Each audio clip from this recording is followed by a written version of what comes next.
খেটে খাওয়া মানুষকে বিশ্বনবী অনেক সম্মান করতেন। বিশ্বনবী সাল্লাল্লাহু আলাইহি ওয়াসাল্লাম খেটে খাওয়া মানুষদেরকে এত ভালোবাসতেন, বিদায় হজের মতো এত গুরুত্বপূর্ণ ভাষণও এই মেহনতি মানুষদের কথা বাদ যায় না। সুবহানাল্লাহ পড়বেন না? দিনটা ছিল জুমাবার। বিশ্বনবী সাল্লাল্লাহু আলাইহি ওয়াসাল্লাম আরাফাতের ময়দানে দাঁড়িয়ে ঐতিহাসিক একটা ভাষণ দিলেন। এই ভাষণের নাম হলো বিদায় হজের ভাষণ। এই বিদায় হজের ভাষণেও খেটে খাওয়া মানুষের কথা বিশ্বনবী বাদ দেয় নাই। বিশ্বনবী বলেছেন, আরিক্কাকুম, খবরদার, অধীনস্থ কর্মচারীদের সাথে খারাপ আচরণ করো না। আতঈমুহুম মিম্মা তাকুলুন ওয়াকসুহুম মিম্মা তালবিসুন, খবরদার, মনে রেখো, তোমরা যা খাবে তোমাদের অধীনস্থ কর্মচারীদেরও তা খাওয়াবে, তোমরা যা পড়বে তাদেরও তা পড়াবে। বিশ্বনবী শেষ নিঃশ্বাস ত্যাগ করে যাওয়ার আগে যেই কয়েকটা কথা বলেছিলেন তার মধ্যে মেহনতি মানুষদের জন্য কথা আছে না নাই? বিষ্ণু ইসা ইসলাম যখন শেষ নিঃশ্বাস ত্যাগ করবেন তিনি বলেছিলেন, আসসালাত আসসালাত, উম্মতেরা, নামাজ নামাজ, নামাজ ছেড়ে দিও না, নামাজ তরক করো না, নামাজ কাজা করো না। আর বলেছিলেন, অমা মালাকাত আইমানুকুম, অধীনস্থ কর্মচারীদের সাথে খবরদার খারাপ আচরণ করো না।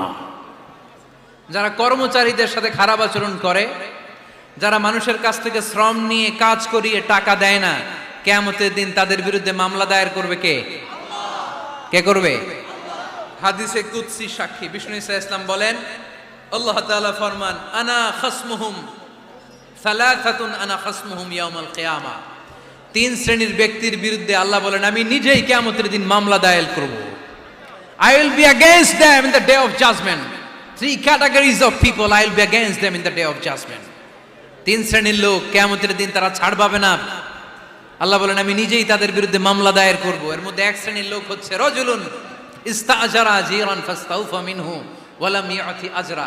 একজন শ্রমিক ভাড়া করে তার কাছ থেকে কাজ নিয়েছে কিন্তু তার পারিশ্রমিক আদায় করে নাই। এরকম আছে না নাই? দাপট দেখায়, দাপট দেখায় ইউনিভার্সিটির ক্যান্টিনগুলোতে। ইউনিভার্সিটির ক্যান্টিনে যে খায় মাগার বিল দেয় না, এরকম ডাকাইত আছে না নাই? চায়ের দোকানে চা খায় পরে দিমু, বিল দেয় না, আছে না নাই? দোকানে যে পণ্য কিনে বিল দেয় না, পরে দিমু, আছে না নাই? কিয়ামতের দিন আল্লাহ তোর এই মাস্তানি ছুটাবে, চিল্লা এখন ঠিক কিনা? আনা খাসমুহুম, আমি নিজেই তাদের বিরুদ্ধে মামলা দায়ের করব। কথাটা কার? এজন্য বিশ্বনবী বললেন, খবরদার, মেহনতি মানুষ, খেটে খাওয়া মানুষ, এদের দোয়া কবুল হয়ে যায়। আতুল আজিরা আজরাহু ক্বাবলা আন ইয়াজিফা আরাকুহু, খবরদার, বিশ্বনবী বললেন, শ্রমিকের ঘাম শুকিয়ে যাওয়ার আগে তাদের পারিশ্রমিক মিটিয়ে দাও। বিশ্বনবীর বিখ্যাত হাদিস, আতুল আজিরা আজরাহু ক্বাবলা আন ইয়াজিফা আরাকুহু, শ্রমিকের ঘাম মাটিতে লাগার আগে, শুকিয়ে যাওয়ার আগে তাদের পারিশ্রমিক মিটিয়ে দাও। কেননা তারা যদি বদদোয়া করে তোমার জীবনকে জাহান্নাম বানিয়ে দিবে কে? বিষ্ণু ইসা ইসলাম সব সময় খেটে খাওয়া মানুষদেরকে আগলে রাখতেন। সব সময় শুধু যে ভাষণে মেহনতি মানুষদের সাথে ভালো আচরণ করতে বলতেন, শ্রমিকদের সাথে ভালো আচরণ করতে বলতেন, এমনটা নয়। ওনার ব্যক্তিগত জীবন ঘাটলেও দেখা যায় উনি শ্রমিকদের সাথে কেমন আচরণ করেছেন। বিষ্ণু ইসা ইসলামের একজন খাদেম ছিল, আপনারা তার নাম জানেন? কি নাম? সবাই বলেন আনাস। আওয়াজ করে বলেন, বিশ্বনবীর খাদেমের নাম? নামটা কেমন লাগে? ভালো লাগে? ছেলে হইলে রাখবেন তো? রাখবেন? অনেকে আমারে জিজ্ঞেস করে যে আমার একটা ছেলের নাম বলে দেন। এই এলাকার যদি কারো সম্ভাব্য আগন্তুক 2-1 মাস পরেই ছেলে পৃথিবীতে আসবে, এর নাম রাখবেন আনাস। নাম কি রাখবেন?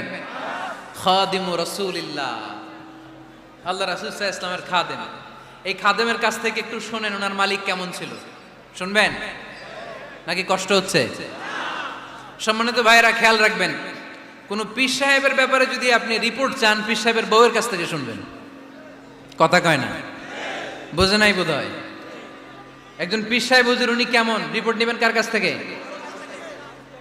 কার কাছ থেকে? বউয়ের কাছ থেকে। একজন বড় সাহেব, বড় নেতা, তার ব্যাপারে যদি রিপোর্ট পেতে চান, আমি কয়েকটা জায়গা বলে দিই, এই জায়গাগুলো থেকে রিপোর্ট নেবেন। 1 নাম্বার তার ড্রাইভার, 1 নাম্বার। 2 নাম্বার তার বাড়ির দারোয়ান, 2 নাম্বার তিন নাম্বার তার খাদেম, তিন নাম্বার। চার নাম্বার তার ঘরের কাজের মেয়ে, চার নাম্বার।